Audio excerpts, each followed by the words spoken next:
No. Let the person just 45 minutes. You have also to spare me, as yes. you want to do an hour. Yeah. I was going to find out from your lordship first whether we can still go on, because Whether probably. you But me, I'm ready to proceed. But I'm trying to find out from the court whether we can still go proceed. up to? No, Up to 7. No, you're not. I do not want someone to come and say you went beyond 5. I don't know what we are going to do. Maybe we can do the much we can, then proceed on tomorrow. Because I am not keen. I'm not aware somebody is not going to complain. I just proceeded to this matter beyond certain time, and I don't know. The Supreme Court has sat even as late as night. We are sometimes required to get permission to sit beyond certain times.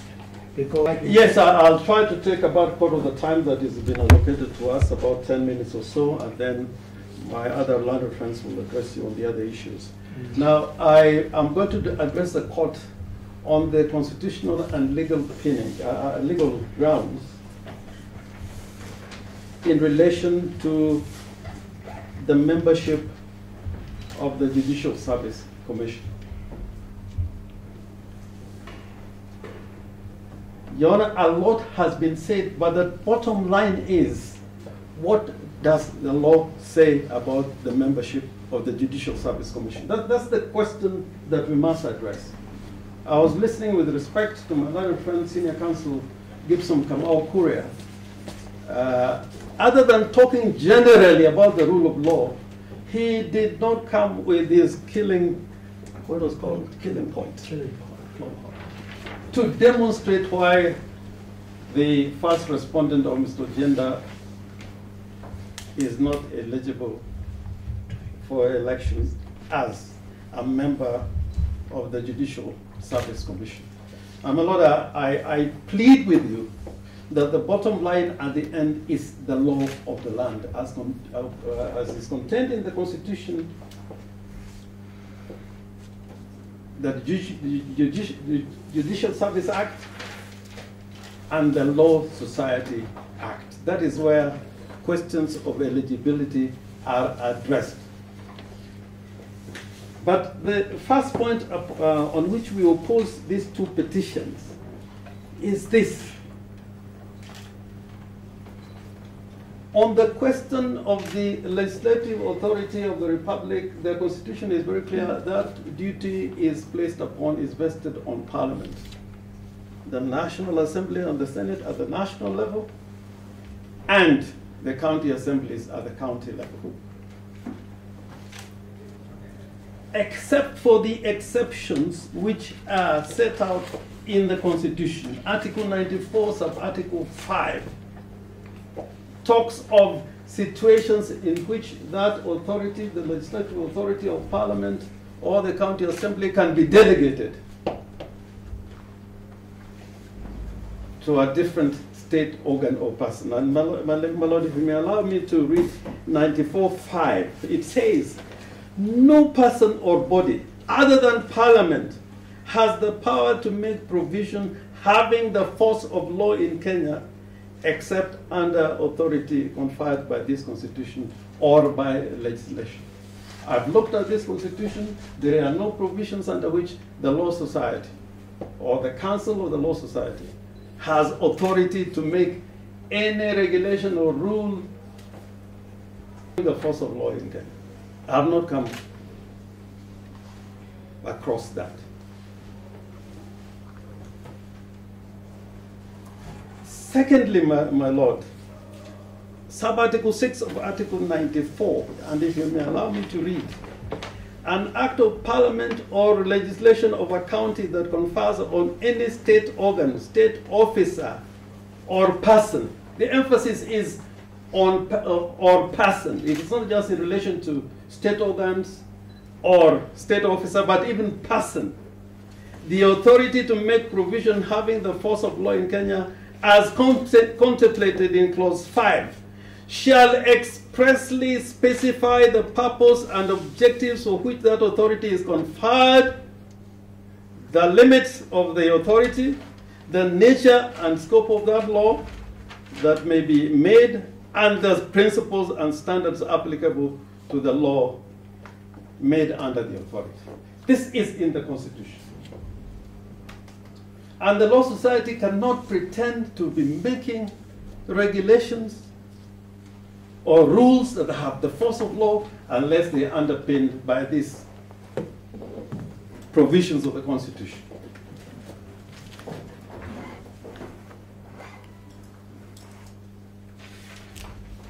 Now, my Lord, if you look at the papers which have been filed by the petitioners, and particularly I'm looking at petition number 93, in relation to the law of Kenya, the Electoral Code of Conduct is marked as KK2. It's found in page 28 of the bundle. That is petition number 93. The same code is annexed in petition number 94. The code pretends to divulge the authorizing provisions of the law that enable it to make this code. And that is found on page 28. It says the code are made pursuant to general powers of the society under sections 5 and the guiding principles under section 6, 17, 18, 19, 20, 41 of the Law Society of Kenya Act 2014 and the Law Society of Kenya General Regulations and the enabling provisions of the Constitution, the Advocates Act Cap 16 and the Judicial Service Act 2011, revised 2011. My Lord, if you look at those entire provisions, except one, there is no authority granted to the Law Society to come out with a code of this nature. And my Lord, I'd urge you that because the matter in issue relates to Article 38 of the Constitution, which is an important right under the Bill of Rights. And that is the right that confers on every person, and more particularly every citizen. If I may read, my Lord, Article 38 of Article 2, every citizen has the right to free, fair, and regular election based on universal suffrage and the free expression of the will of the electors for any elective body or office. It's not just Parliament. It's not just the County Assembly. The Judicial Service Commission has an office where qualified persons are entitled to present themselves for election as a candidate. And nothing should be done to abridge that right, particularly when the Constitution itself talks of situations where limitation of fundamental rights and freedoms can be entertained under Article 24. My Lord, I'll not read it, but invite the court to look at Article 24, the situations where that can be done. Now, my Lord, I'm very obligated to Mr. Dudley Ochiel and Gilbert, because all that I wanted to say, a lot of it has been said, and I have a bundle of, these are just statutes that I wanted the court to look at. And my Lord, the Statutory Instruments Act, which Mr. Ochiel referred to, was enacted after the promulgation of the new Constitution in circumstances where it was clear that the legislative authority of the Republic was vested in Parliament. And so, if you wanted to confer power of legislation to any authority, then you have to abide by the Statutory Instruments Act. And it is contained in, from page 147. My Lord, page 147. I'm going to try to go as quickly as possible. In fact, my Lord, this act kills all these things, all this business here. This act kills it. This code is dead. Is more dead than a dodo. Because we have heard of instances in the Amazon where probably we could find the dodo, or in Madagascar. Which act is that? This is the Statutory Instruments Act. Kills what? Statutory Instruments Act. It begins from page 147. Yes, it kills what? What does it kill? Yeah, it has killed this code which is being paraded here. That code, yeah, it does not exist in law. Yes. Yeah. My Lord, if you look at page 149, is paginated in red. What is a statutory instrument is defined. That is section 2, interpretation clause, at page 150 in red. Statutory instrument means any rule, order, regulation, direction, form, tariff of cost or fees, letters, patent, commission, warrant, proclamation, bylaw, resolution, guideline, or other statutory instrument issued or established in the execution of a power conferred by or under an act of parliament, under which that statutory instrument or subsidiary legislation is expressly authorized to be issued. So, my Lord, the situation is so bad these days that even a gazette notice, a simple gazette notice by a state officer, would fall under the Statutory Instruments Act and must abide by the requirements of the Statutory Instruments Act. And what it brings into play, for example, my Lord, which we are now familiar with, is that before you make these regulations, if you're empowered under the law, under Section 5, there should be consultations for making those instruments, people participation. It must then be tabled in Parliament and approved by Parliament.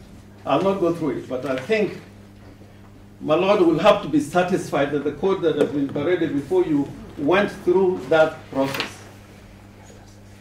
And happily, this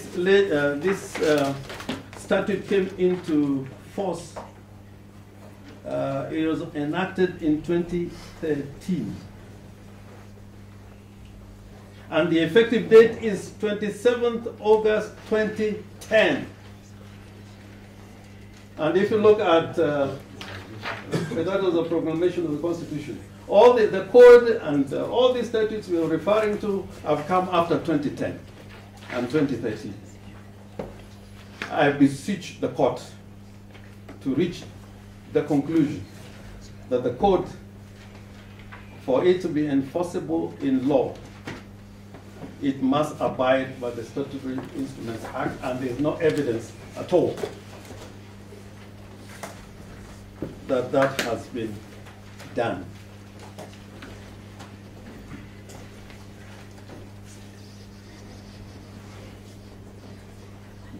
And nobody has pretended to tell us when the members of the Law Society sat as a general meeting to pass those resolutions. That I am saying in relation to the regulation-making authority conferred on the Law Society. The Law Society, that's Section 41M. Section 41. 41M. They've got that Law Society Act. And my Lord, you will find that they can only do that through a resolution of the members, not of the council. 41 says the council may, subject to the provisions of this act, and with approval by a resolution of members, make regulations. It is not something conferred on the council. It is by members. That is on page 44 on that bundle, but I just given you that. 22. Section 41, and the law and the provisions which the society may want to rely on is 41M. the manner of election, removal, and replacement of a person nominated by society to any constitutional or statutory body. They may want to rely on that.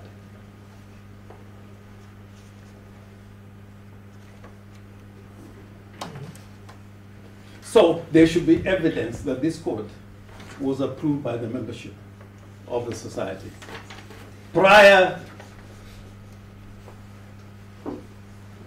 to the same being subjected to the requirements, mandatory requirements of the Statutory Instruments Act.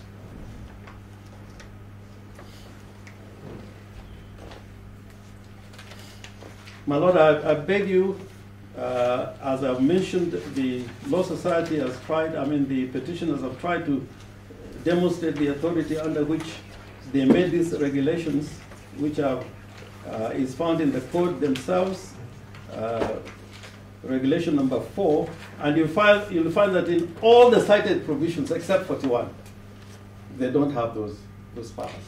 Now, my Lord, the other important point that I want to deal with, the structure and composition of the Judicial Service Commission. If you want to know how that body is composed and structured, do you go to the Law Society Act? Do you go to the Advocates Act? Our submission is that the first point of call is the legislation that establishes the Judicial Service Commission. And my Lord, that is the Judicial Service Act. And the preamble states loudly, an act of parliament to make provision for judicial services and administration of the judiciary, to make further provision with respect to the membership and structure of the Judicial Service Commission. That is where provision is spelled out in extenso, apart from what is contained in the Constitution. You don't go to the Law Society Act. You go to the first point of call, to the statute that establishes that institution. And Section 15 of that Act deals with the procedure for appointment, which are categorized. The appointment which do not require approval by the National Assembly, and those include appointments like those of the Chief Justice, or the second category, where the respective nominating body are required to submit the names of their nominees to the President. The nominees are submitted to the President under Section 15, subsection 2. And Section 16, which talks of election nominees, where it is required that a nominating body conducts an election to identify its nominee.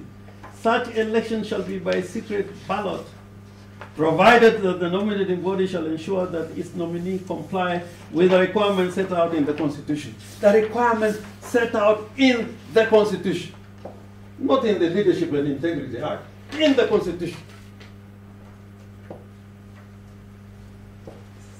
And what is that requirement? Article 171, sub-article 2, F, 2 advocates, 1 woman, 1 man, each of whom has at least 15 years experience. The Constitution. Article 171. 2F. The commission shall consist of F, 2 advocates, 1 a woman and 1 a man, each of whom has at least 15 years experience, elected by the members of the statutory body responsible for the professional regulation of advocates. And my Lord, you look like advocates. Before you become an advocate, there are requirements under that act, including integrity questions. They are there. So all the Constitution requires is that you are an advocate of 15 years experience,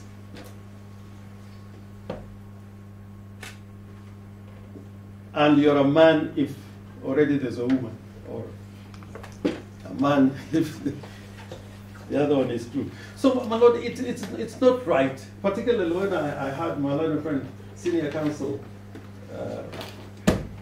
Kamau Kuria, talking about the rule of law. That is a foundational value.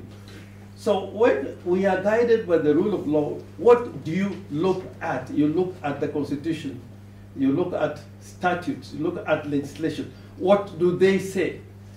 And my lord, I wanted to... You see why I'm smiling? Yes.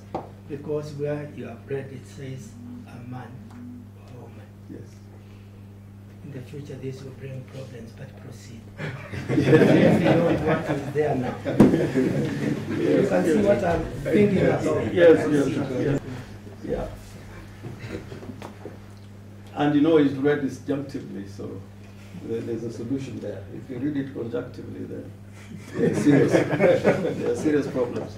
But we're in another world now. I mean, you know, the sexuality is not on the basis of man or woman. It has gone beyond that. Yes. Yeah. So my lord, what I'm trying to say then, if you're talking about issues of integrity as contained in chapter 6 of the Constitution, then go to it and tell us what is the requirement about chapter 6 of the Constitution. I think my learned friend Gilbert addressed you very effectively on that issue. You don't just say chapter 6. Yes. Chapter 6 talks about a lot of things. But I cannot stop by, without going to the Integrity and the Leadership Act. There is this reference to section 33. And I shall read it. 33.1, a state officer shall pay any taxes due from him or her within the prescribed period. 2, a state officer shall not neglect their financial or legal obligations. Now, this is a general provision. It does not say when you are a candidate or a nominee, you are required to have this document called tax clearance certificate. Even as we sit here, those who are state officers, you are required to pay tax, which is due. Whether you are a state, so long as you're a state officer, you are required to pay tax when it is due. You don't just pay any taxes. When it is due. Now that provision has to be fulfilled. You know, there must be some evidence that there's tax due from that state officer. And how would you apply that provision for a person who is applying or vying to become a member of the commission who is not a state officer? If prior to your contesting that position, you're not a state officer, how do you apply that section? How do you apply it? Because it's not talking about nominees. It's talking about a state officer. And how do you become a state officer? I think there's a provision in Article 73 of the Constitution.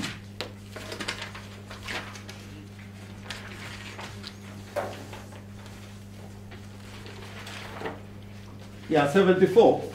Before assuming a state office, acting in a state office, or performing any functions of a state office, a person shall take and subscribe the oath of affirmation. So, until the nominee is elected and he takes the oath, those provisions in the Leadership and Integrity Act will not apply. And my Lord, I really pray to this court. You know, there was a time in this country, if you wanted to travel, you needed a tax clearance. You want to be a civil servant, you need a letter from the State House, which were not underpinned in any laws. A lot of people suffered. Now we are coming back to that situation where a Kenyan who has a right to belong to a commission, a state organ, a burden is being placed on him which is not underpinned in any law or any legislation.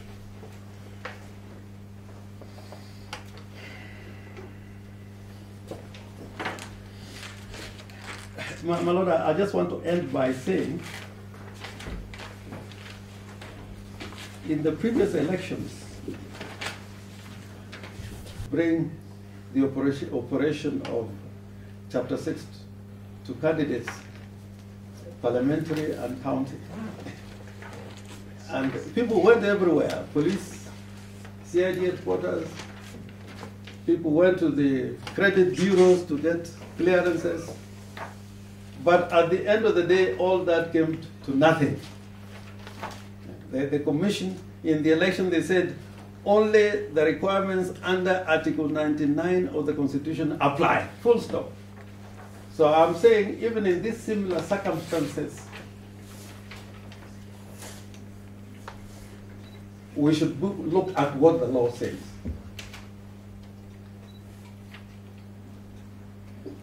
And the advisory now that we should give to our society, we are members of the Law Society,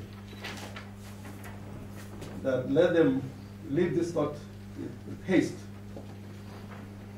and try to bring a code that complies with the law of the land. If they do that, we will not have the problems that we're having, like the one we're having in these proceedings. For those submissions, we oppose the two petitions. But I invite now my learned friend, Mr. Ogada, to address you on the case law. Me at the back and say, you talk. We will allow them to, because there will be no harm.